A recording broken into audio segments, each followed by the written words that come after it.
Thank you, Senator Murray. Senator Klobuchar. Thank you very much, Chuck, and I'm sure we can go head-to-head on who has the better state fair at another time. Biggest one in the country. I really think when you, there you go, when you really look at this August, it is the tale of two parties. You have one party, and that is ours, that spent August, as Chuck mentioned, over 300 events, going to rural hospitals, so many of them concerned about these Medicaid and Medicare changes, talking to our constituents who are scared to death because their mom's in the assisted living and they know exactly when that Medicaid funding is going to run out, what's going to happen to them, talking to people who are working 2 jobs but depend on SNAP and getting help when it comes to groceries, and having people that are just looking at their bills, whether it is for their rent, whether it is for their health care, and saying, what did these guys just do to us? That was our August. Then we have these other guys who are literally running out of town hall meetings, hiding in the back of airplanes with hats on. Okay, I may have seen one. Just trying to avoid their constituents while Donald Trump keeps wreaking more havoc, more chaos, and more corruption on this country.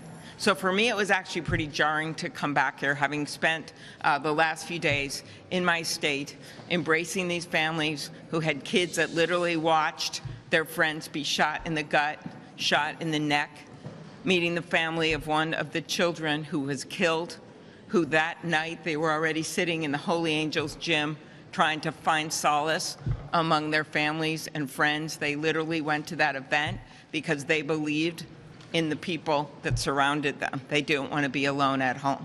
And those harrowing stories of those kids who got saved because their friend who was 3 years older laid their body on top of him, on top of a 6-year-old, and his friends get shot in the back but survives, or the teacher with the little boy who was disabled and couldn't move and took his body out of that wheelchair, threw it under the pew, and laid on top of him.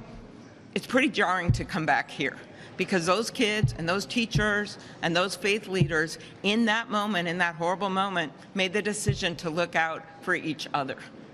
And so as I look at this budget before us, I see this opportunity when under Senator Murray and Schumer's leadership, we've been able to already negotiate 3 bills that'll be good for people right out of the Senate through that chamber.